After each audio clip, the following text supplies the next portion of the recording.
Hello there and welcome back to my channel. As I'm sure you know by now, a little over 2 years ago, I left the classroom and I still get emails, messages, comments every single day asking me if I'm going back to teaching and when I'm going back to teaching. So let's chat.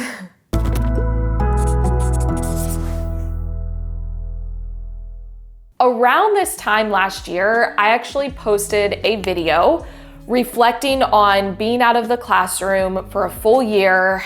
And honestly, it's one of my favorite videos I have done to date because I felt like I very clearly got across the message I intended to. So if you have not seen that video, or if you just need a refresher because you haven't watched it since last year, pause. Pause longer. I'll wait for you. Go back, rewatch it. I will have it linked for you. I'll have the little card come up on the screen. I'll wait. Okay, so that video was very much articulated in a specific way. Before recording it, I literally typed out a 10-page Google Doc in order to formulate my feelings, and I essentially read that Google Doc for the video because I wanted to make sure I didn't leave anything out and I wasn't scatterbrained, which I can sometimes be in my videos.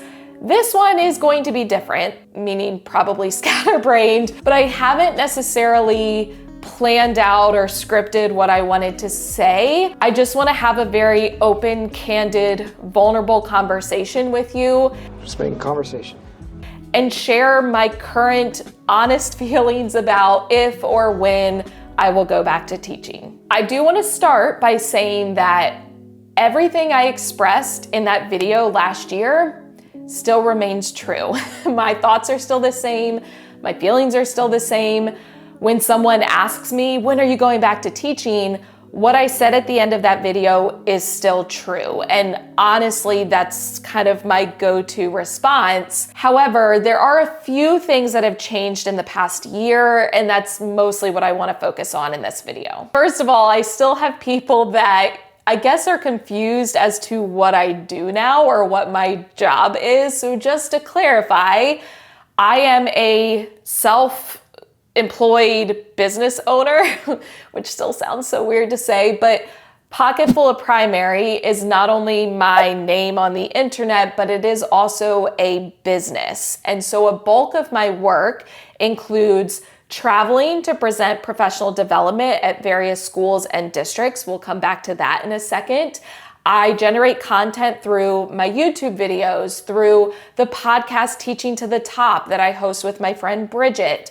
I create products through Teachers Pay Teachers, and Bridget and I have the digital planners. I'm also doing my own customer service. So anytime someone reaches out with a question or needs help with a product that they've purchased, it's me. I love when I get emails of people like, can you let Michelle know? And I'm like, who do you think is reading my emails? Like, that is literally me. So I'm doing all of that behind the scenes work that allows me to create these videos and share that content and create the resources and travel and be able to do speaking engagements. All of that is my business. That is now my full-time job. Also in the past year, I published a book, which if you don't know, it's called First Class Teaching, 10 Lessons You Don't Learn in College. You can grab it on Amazon as well as Barnes & Noble. And there is both a physical copy and an ebook copy and an audiobook, which is really, really cool. It's not me reading the audiobook as much as I wish it was, but around the time I filmed that video last year, I had just finished submitting my manuscript to the publisher. But after that, there's several more months of work, including several rounds of edits and doing rewrites and the copy editing and getting the designs finalized for the cover and the index at the end of the book and having it actually published and doing all of like the pre-sale work. I had to create like freebies that I did as incentives and all of that. But that book was officially published at the beginning of May. So that has been a whole roller coaster over the past year. Didn't really know what I was doing, kind of figured it out along the way. kind of still figuring it out. Still just a really cool experience, and I'm incredibly grateful that I had the opportunity to do that. But obviously that took up a lot of time. In addition, I mentioned doing PD presentations.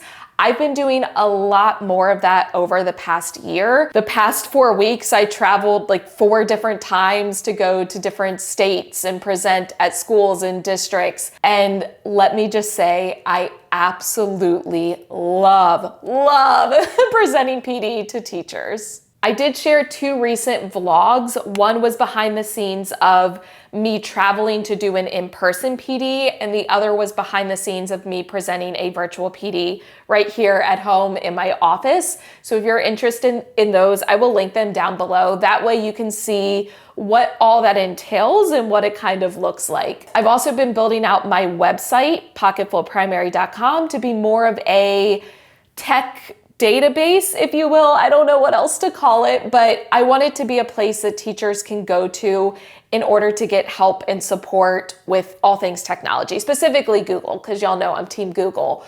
But I am designing the website by myself from scratch. Like, I don't have a website designer. I am building each element of every part of my website on my own, which once again, it is time consuming. So that is like my current job. And those are a couple of the changes that have taken place over the past year. Going back to the PDs and me saying how much I love it. I think I love it for a few different reasons. First of all, teachers deserve good PD, and any teachers watching this, I'm sure, can relate. As a teacher, I sat through a lot of really bad PD, meaning professional development that was just boring, it wasn't engaging, it wasn't easily applicable. Like, I'd walk away and it's like, okay, but what's next? Like, I have all this information and I don't know what to do with it. And because I have experience teaching in the classroom for 7 years, and also experience creating content for teachers with YouTube and the podcast and resources, I feel like I've been able to combine those skills to give teachers the good, useful, accessible, engaging PD that they deserve. And I love that. For me, designing a PD very much parallels designing a lesson in terms of you have this objective, you come up with the slides and the activities that will get them from point A to point B, and you can make it creative and engaging and themed and all of that fun stuff. To me, it's fun. Everyone else might not find it fun, but I love that I have full control, because one of my pet peeves, if you will, of teaching is oftentimes the school or district has certain stipulations in place, and obviously that's completely fine, but sometimes it kind of drains your ability to be creative as a teacher and as a professional, and that can be really hard. I know some people like to just be given a curriculum and have to teach it. I like the design process and I like being creative, and so being able to create my own professional development sessions has allowed me to be able to design lessons, if you will, and be able to teach when I'm presenting them. Like, I am teaching teachers, but I get to be as creative as I want, and I missed that part of teaching very, very much. And so being able to tap back into that has felt very rejuvenating for me, and it's ultimately where my passion lies. I also love that I am getting to support teachers, which I've been doing the entire time I've been a teacher, because I started sharing ideas and content as a first-year teacher. So I've been doing that all along, but now I'm able to do it without sacrificing my own goals and my own happiness. For the longest time, when I was balancing teaching full-time with YouTube and the podcast and content creation, all of the things, I was having to give up a lot, and I was okay with that for a while. It just wasn't sustainable. And there were times where I was pulling all-nighters and sacrificing sleep, or having to say no to spending time with family or friends because I had to get content out. And ultimately it was very draining, and it kind of held me back from reaching some personal goals that I had. And so in the past year, being able to write a book. I mean, I had co-authored a book before, the Edupreneur Side Hustle Handbook. I wrote a chapter. It's not the same experience whatsoever as writing a full book.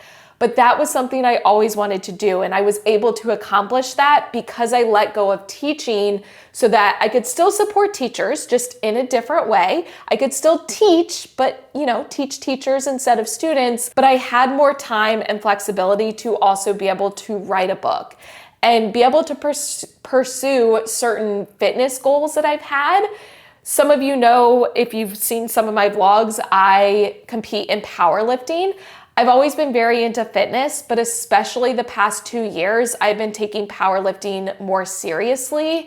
And as a result, I now compete at the national level. I have USAPL or USA Powerlifting Nationals coming up in September.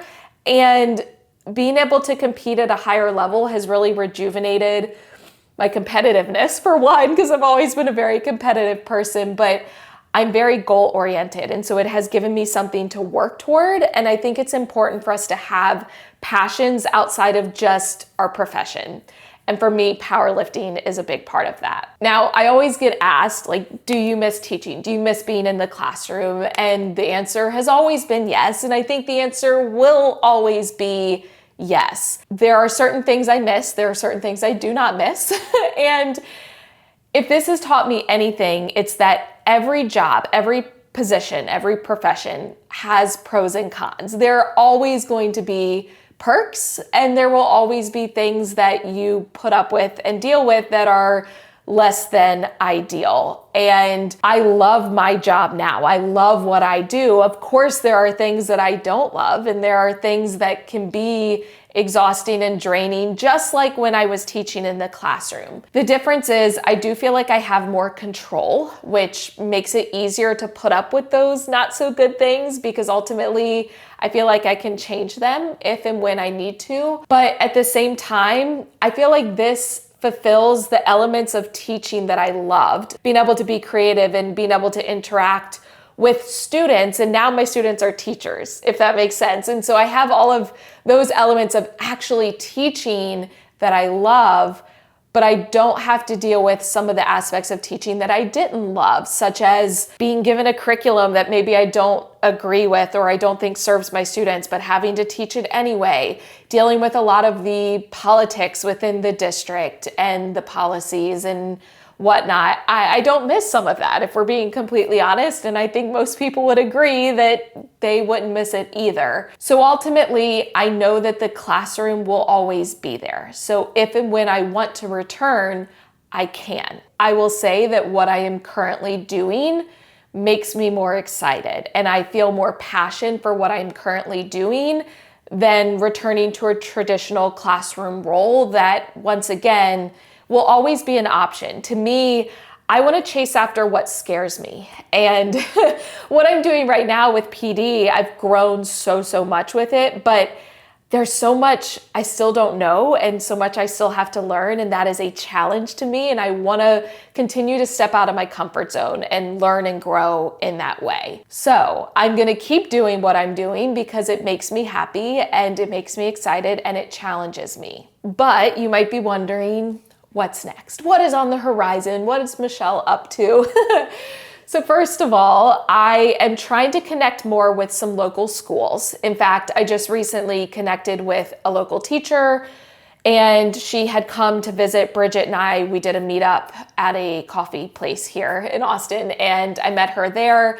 And so I went to her classroom to help her set up for the beginning of the year, and I loved it. It was just cool to be able to be there and be like, hey, whatever you want me to do, like you want me to hang stuff on the wall, set up bulletin boards, make copies, make labels, whatever it is, I am yours. Because I always wish I had that in the classroom because we know how busy teachers are.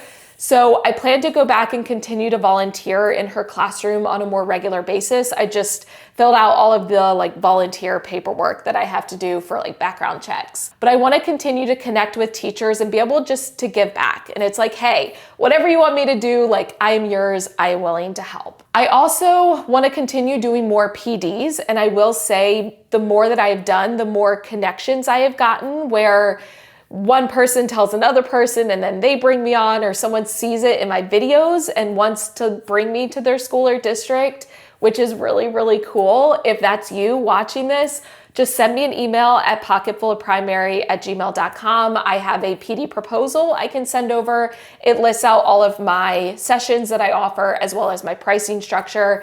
And then either you can use that or you can pass it along to whoever needs it. I've said this before and it's still true. I still am contemplating the possibility of going back to school and potentially earning my PhD or just another degree in like another area. I don't know. Part of me always thinks it would be really cool to teach physical education. And I don't know if that will ever happen. It's just an idea. And I've thought about teaching at the university level, like teaching teachers before they get into the classroom, because I think a lot of professors don't have classroom experience. And I think that's a hindrance. Ultimately, I'm a big believer in like everything happening for a reason and like signs and whatnot. And I haven't felt pulled in any one of those directions like overtly yet. So I'm waiting for that. But for now, I'm happy. I'm doing what I love doing. And I always will get comments from people who are like, Michelle, you look like you're glowing, or like, this is what you're meant to be doing. And that's reassuring to me because that summarizes how I feel too. I am so much happier now compared to when I was trying to balance all the things. Why am I tearing up? Wow, Michelle, this was not meant to be that emotional of a video. I think it just feels good to genuinely say that I am happy and mean it and not feel like I'm just putting on a smile and pushing back all of the stress. I mean, I still get stressed like I did in the classroom, but it's more manageable now. And again, I feel like I have more control. So yeah, in terms of will I go back to teaching? Maybe, but probably not anytime remotely soon, at least not in the same capacity. So who knows? As of right now, I'm gonna keep doing what I'm doing because it makes me happy and it brings me joy, and hopefully you all see how it benefits you as well, because I'm able to travel to more schools and meet more of you in person and be able to put out content and create that database on my website that will hopefully be a resource for you. So that's it. How long have I been talking? 20 minutes. That's not bad. It could have been much longer. If you enjoyed this video and you just enjoy hearing my perspective and how I've changed over the years, because I know there have been lots of changes, give the video a thumbs up. It's a great way to support me and my channel. Hit the subscribe button and notification bell. That way you do not miss any future videos. As always, thank you for watching. I love you so much. Don't forget to put your positive pants on, and I will catch you in the next one.